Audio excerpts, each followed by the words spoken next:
Next up, we have a panel discussion. You're not used to your moderators singing at you, are you? It's kind of weird. I didn't say I was good at it. I just did it.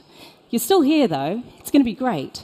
I'll be moderating one of these panels. Can you tell I'm filling for time whilst they change the set behind me? Don't look, just over here, just over here. We don't need to watch what's happening behind me. So we're going to have a really interesting conversation about a topic which would have the potential to be quite complex and quite technical. This next session is all about the EU taxonomy and regulation. Does it actually help? Should we find out? So I'll be moderating this panel. I've got an incredible group of panelists. I think we're almost ready. So by way of introduction, first up, we've got somebody who's worked with both impact startups and impact asset managers, as well as family offices and institutional investors. The head of impact investing at Finio, Suzanne Brigi. We've also got a business angel investor primarily involved in impact investing that founded a novel impact finance boutique that provides the market with authentic finance solutions. The founder of Loom Impact, René Venholtz. He will also be joining us with the Secretary of State and former Chief Economist of BHF Bank. That would be Dr. Philip Nimmerman. And last but absolutely not least, the Head of Risk and Resource Steering of the Corporate Customer Segment of Commerce Bank, René Seymert. Please welcome all to the stage.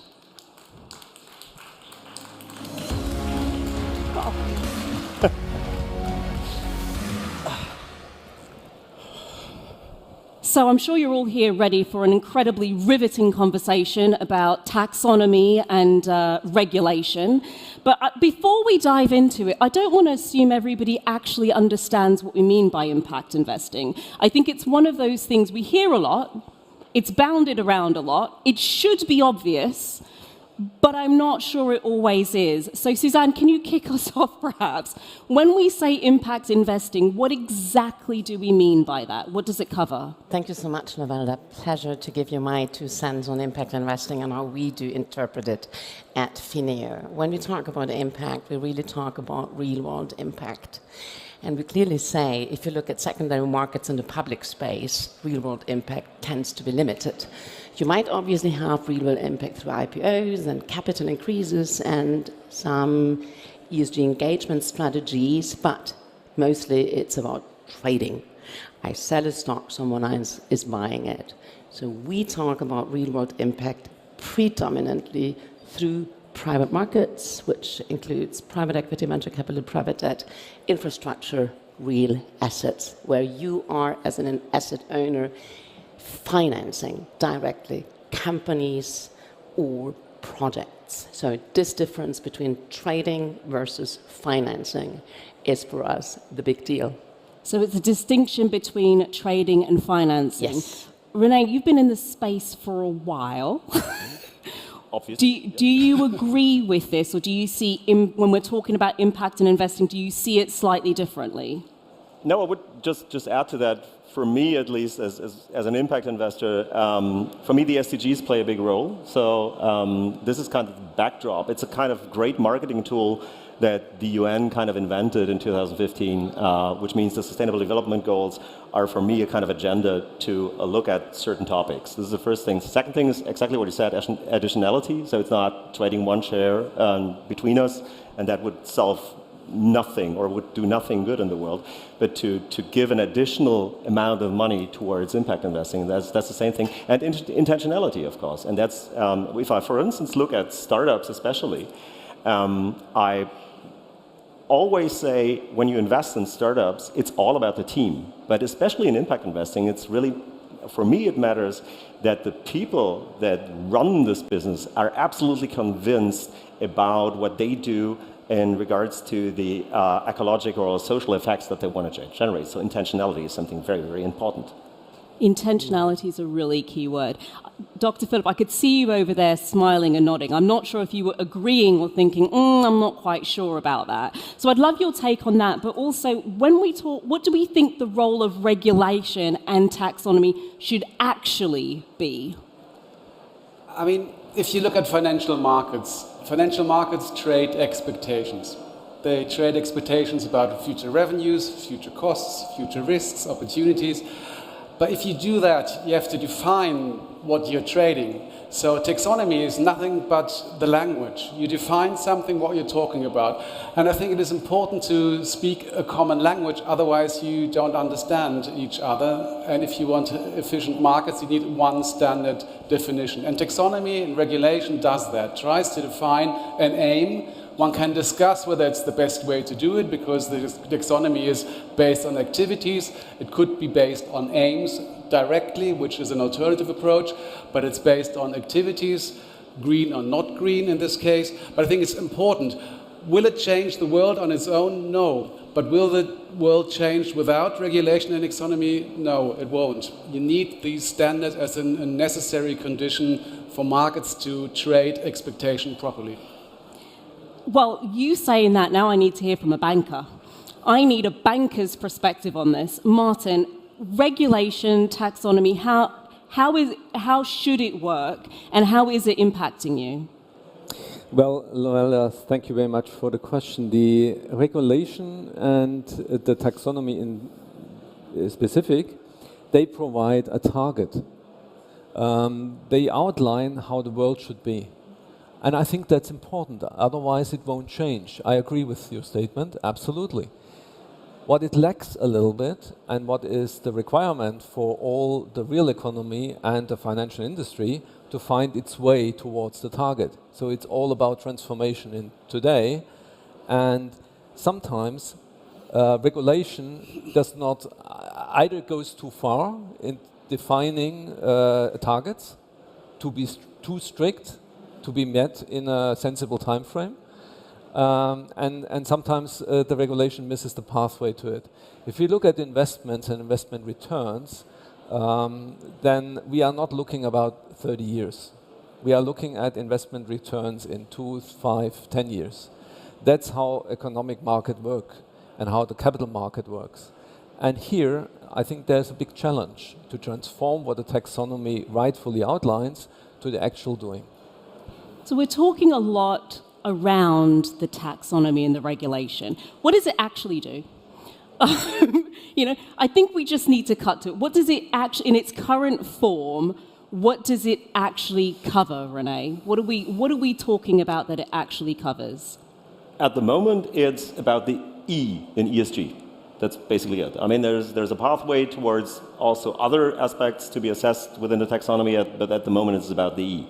And when it comes to ESG, I would say there's, you said a very interesting thing, because what the taxonomy really does at the moment is to allow the sustainable, or to allow the economy to be more sustainable in future, because we need to know what our footprint is, and that we definitely don't harm the world more than we do as of today. What is, for me at least, as an impact investor, is lacking, is that there is a clear perspective on what solutions need to be delivered. And of course, this is a very tricky topic, and I think it's a good point to start, but it needs to be much, much more detailed and much more solution-oriented than just to look on footprints, not to make the world worse, but we need to make it better.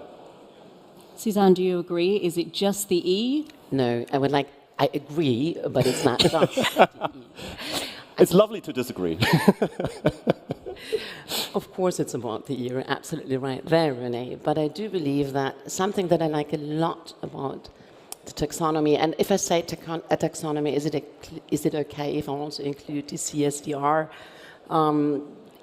It brings in something that was hugely missing in capital markets, which is the notion of double materiality.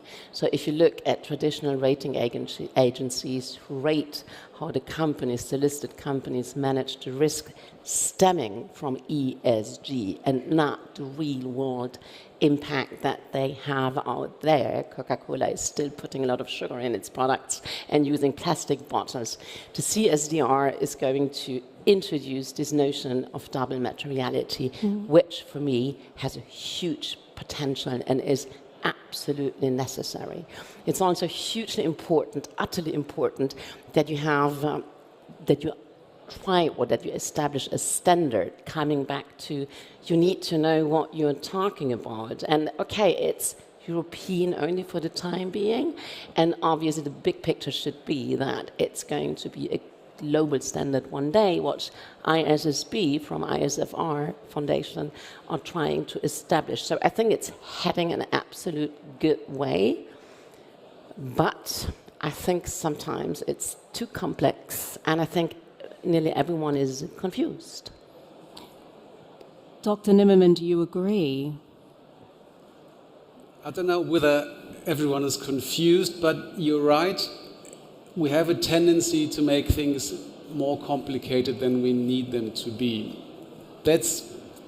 I don't know why it is the way, but if you look at the activities, I mean, I don't know how many, probably 400 pages you have to read to define all the specific activities in a specific branch, depending on a specific company size, and then you add everything up and then you divide it by the total amount of assets, and it gets quite difficult to interpret those ratios without someone explaining it. But nevertheless, it's a way to formalize the uncertainty we're living in. That's the first step. And I think it's actually a bit more than just the E at the moment, because we also have the threshold. It's the do no significant harm relating to other environmental aims or goals which are not tackled yet by the taxonomy or by the disclosure, only the first two goals so far. But it's also got a threshold for social issues. So you should not go below certain international labor organization working standards and things like that. And that is also important to put, at least, although it's common sense you shouldn't be doing that,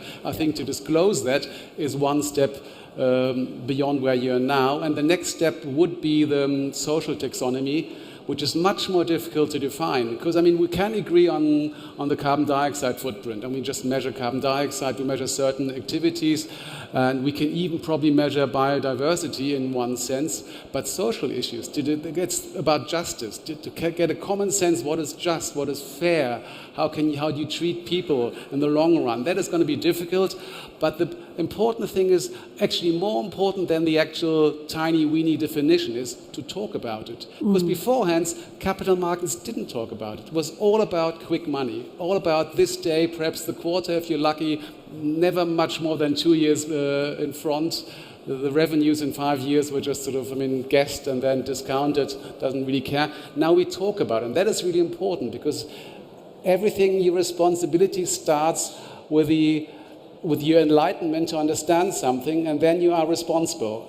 What you do with your responsibility is up to you and others to measure you on that. So talking about it is very important, perhaps even more important than the nitty-gritty single activity definition. And what is now needed, as you already said, once we have defined the aim, we have to define milestones for the path to reach this aim, the transformation path. That's the important and the really challenging bit. How do we get there? If we all invest in green assets, who's going to invest in the rest? What's going to happen to them? They're still there, and they're still going to be financed, so you haven't really changed anything. How can you actually finance the change? That's the important question, I think. Transformation, yeah. And it is really important we're focusing on transformation. I think you bring in a really key point there, which is it's starting a conversation that needs to happen when we're talking about financing. But you also raised something there about this notion of do no significant harm. And do we understand, I want to kind of understand, do we understand that enough? Every organization tends to have some sort of unintended consequence.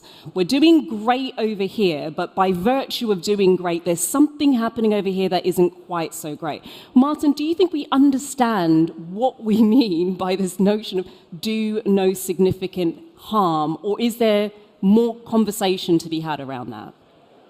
Yeah, I think fundamentally we tend to understand do not significant harm, and as just alluded, I mean, there are some thresholds already defined in the taxonomy.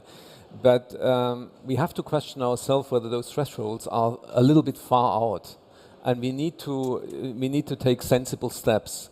That would require from each of the participants in the capital market and the capital allocation to make decisions. And those decisions are currently not really supported by the regulation. We talk about regulation here, and everybody's struggling a little bit, as you said, a little bit frustrated of what can I really do and implement in the next steps? What is my next concrete step to implementation? Am I doing something wrong because I do not meet this threshold in the first instance, but maybe only in the second step because of technology shortages? Very simple, yeah? I mean, electronic cars, the batteries. I mean, we can discuss endless. Just to make one example, is this doing a significant harm by producing more batteries? Yes or no? I certainly will have arguments for and against it. At some stage, we have to make a decision, and this decision making is up to the market, to the real economy and the finance economy to do the decision jointly. Suzanne, how do you feel about that?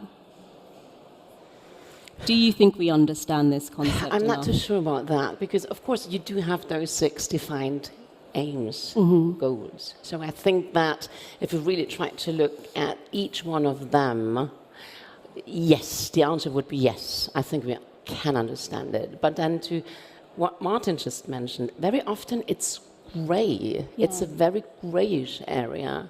And it's not easy to draw a line every time. And as you rightly pointed out, very often every business would have unintended consequences. So where the question of how to quantify, but in the E, we should manage. And yes, let's see what's going to happen with the S or the G. But then also the extent to which, I mean, what if I do that amount of good and I harm to that extent? I mean, assuming that you could measure it, how do you weigh it against each other? I think there is no black and white. There are lots of grays in between. I can see Renee's like, I'm not sure how I feel. It's not that bad. No, no, I would not say. I agree. I agree to you, and I agree to you. You're agreeing? Yeah, I agree, but I was waiting for that. I think the most critical German word, but.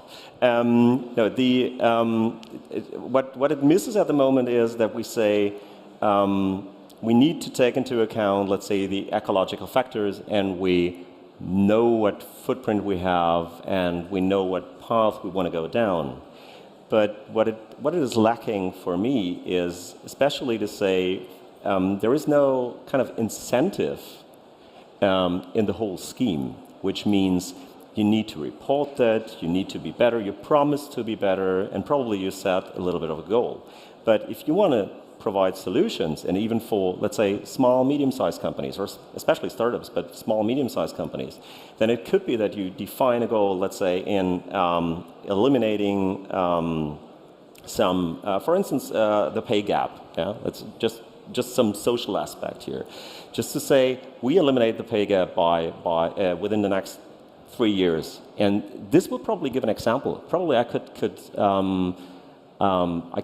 attract investors to it, because if investors come to me because I have a kind of very, very green part of the taxonomy or a goal, then they could invest against what they call brown score. And this could be incentivized, so it drags more money towards this company because they set special goals. This is at the moment missing, and I know it's hugely tricky to implement that, but this is something I would really admire to see somewhere in future. And I know I'm probably the guy that is a little bit more on the optimistic side, but hopefully we see this, because this would really drag money towards the table of impact investing. Dr. Philip, it feels only fair, seeing as you mentioned it and you sparked this question, that I come back to you in terms of how do you think it's possible, and that we truly understand this notion of do no significant harm, or is there more dialogue to have around it so we can have more clarity? Well, I think this discussion already shows it that there is a trade-off. I mean, once you introduce or add on the social taxonomy, there'll be true trade-offs between environmental issues and social issues, and you have to handle this trade-off. But that's up to political discussion and democracy to decide upon. Transparency is such a powerful instrument because nobody forbids to say, my aim is to smallen the gender pay gap, for example. You can just write it into your whatever report you have, and the more people do it, the more it becomes visible to investors and they can decide upon what to do. I don't think you can force someone to say you have to decrease the pay gap by 10% every year. One could do that, but I think that's quite difficult to put. But regulation is important, and we already do have incentives. We have, first of all, the price for carbon dioxide. That's the meta incentive in the long run. It's still far too low as it is traded, but I think by reducing the emission certificates, it will increase. And I think regulation, I mean, it will start with disclosure. You have to disclose all your green assets and all that, and there will be the day when regulation will say, and you have to fulfill a certain ratio.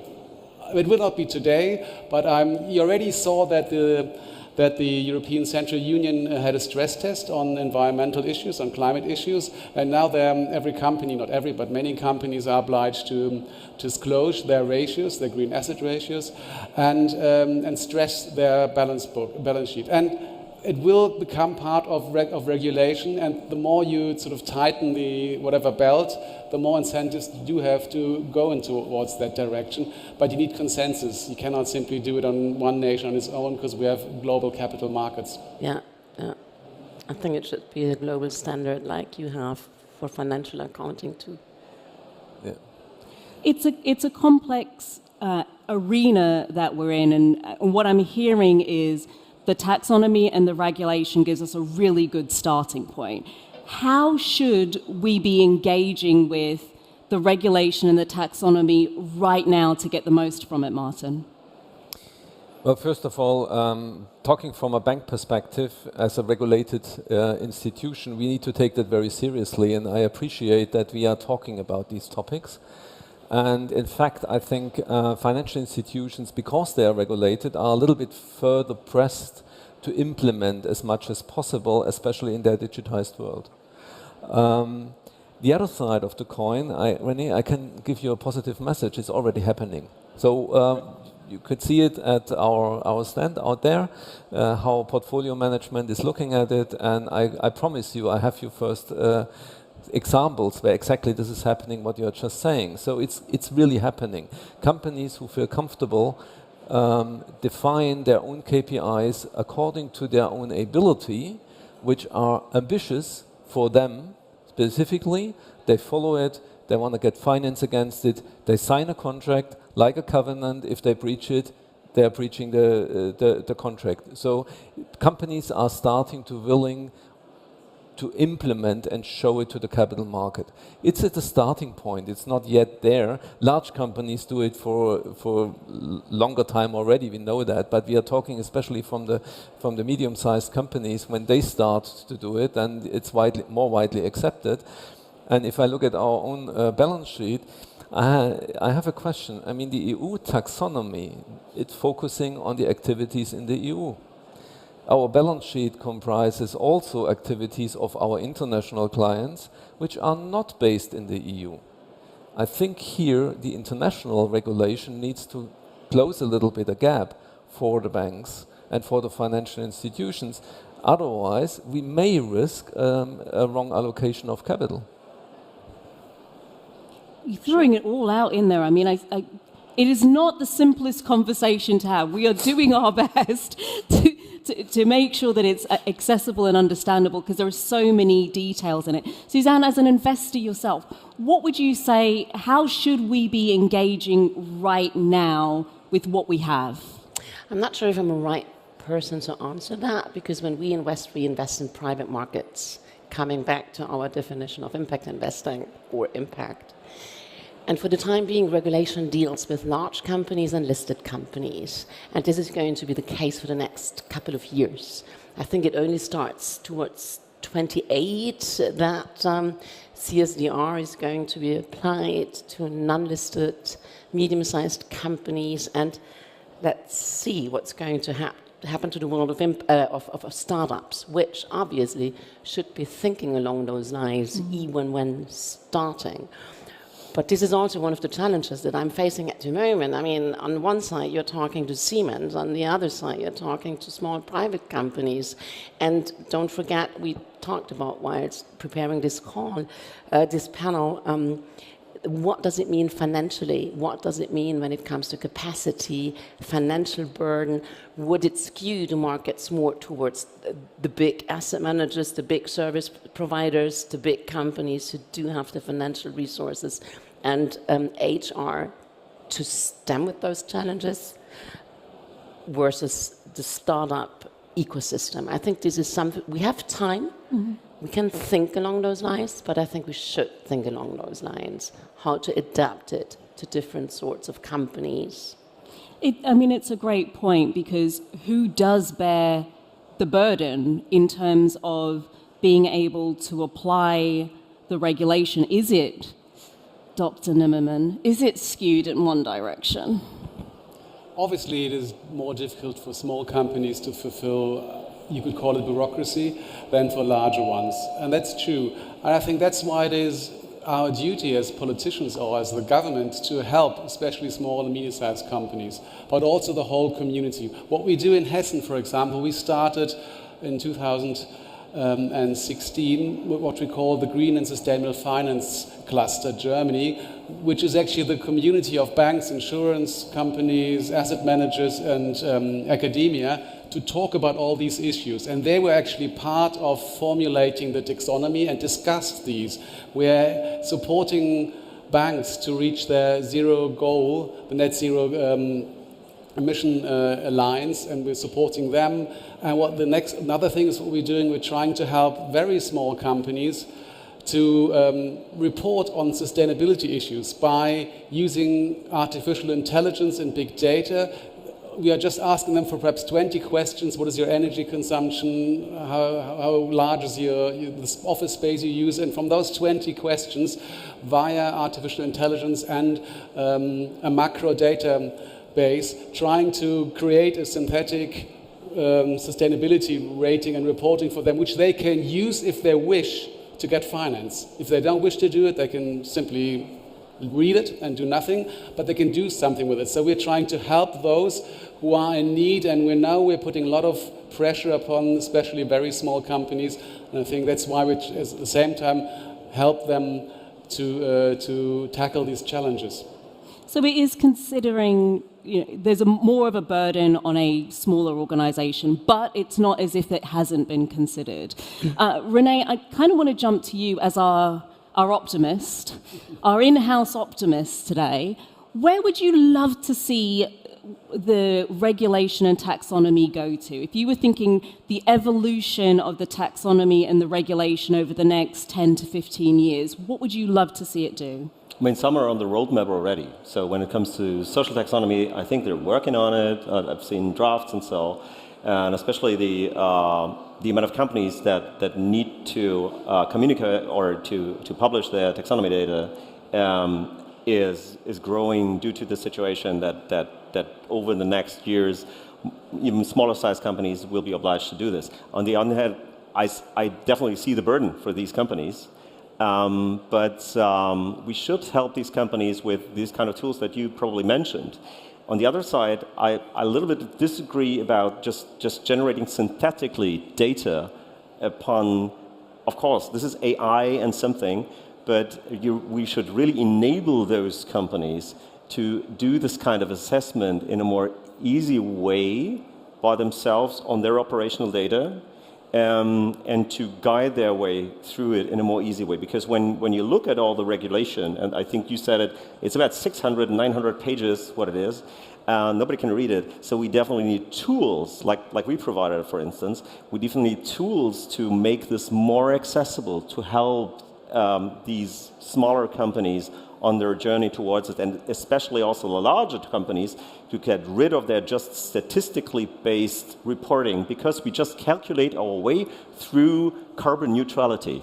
Because I think in 20 years, we're all carbon negative all over the world, and it's getting harder and harder still. Okay, there is, of course, lagging effects, I know, but this is also due to the situation that we have so many artificial instruments at hand that makes this easy to assess, of course, but shit in, shit out. That's it. So what I really love to see is a little bit more, let's say, hands-on work from these companies and more tools that are delivering better data for predicting the future a little bit better. Martin, I could see you vehemently nodding your head over there. It really is talking out of my heart. Perfect. We should meet after the panel here. Definitely. No, I think it's absolutely true. Looking at or phrasing it a little bit different.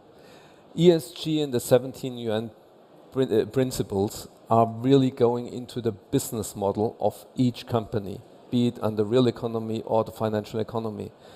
And reporting itself will start to have the discussion. The transparency is absolutely necessary to kickstart the discussion.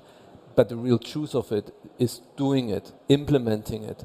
And that's the entire business model. And reporting itself will not solve that. It's only a starting point. And here I think needs to be the next step of over the next years. And that's way more than the taxonomy currently describes. But the taxonomy gives like a star in the future, it gives the light where we should go to. But we need to start today with real implementation. And Suzanne, what would you say that implementation could look like? What would you like to see? How would you like to see things evolve? Take out complexity. I think it's too complex. Who can read 1,000 pages? Who is not a lawyer and loves to do that? There are reasons why I never went into law. S is absolutely important to me too. Just seeing it pushed into the next parliamentary term is not something I like to see. And I think this is a little bit, Martin, what you were alluding to as well. I would love that businesses start to think this way and to mean it, and not just because they have to, because of a regulation. We have to start a new way how to do business. And this is, for me, the big transformation that is needed. Where you are an impact startup or a fully fledged 200 years old listed company. It's a beautiful note for us to leave on. We've got a few seconds left, and I'd love for people. We can only go over the top of this. It's a very complex topic. There's a 600-page report if you want all the details of it. But I'd love for people to know how they can, really quickly, how they can continue this conversation with each of you individually. So we'll start with Suzanne, and we'll quickly go down the line. I'm here today. I'm here tomorrow. I'm on LinkedIn. I work at Fineo. Happy to talk to you. Renee, how can people stay connected? First, it's quite easy because I'm also around. I'm also on LinkedIn, by the way, and we got a booth down there, Loom Impact. It's the booth N59, and hope to chat with you. Fantastic. Dr. Nimmerman, how can people stay in touch with you if they wish to, if you don't want to hide from us all by now? Unfortunately, I will not be here much longer, but many of my colleagues are here. We've got a booth. It's the Startup Hessen booth, where we organize all the startup activities, and the colleagues there are more than willing to start a conversation and discuss all those issues. Fabulous. And last but absolutely not least, Martin, how do people stay in touch? Yeah, I'm here today and tomorrow. I'm on LinkedIn, and very important, I'm at the booth of Commerzbank. You will also get a nice, small, good-tasting espresso, and you're happy and welcome. Thank you so much. Give them all a beautiful round of applause. Thank you.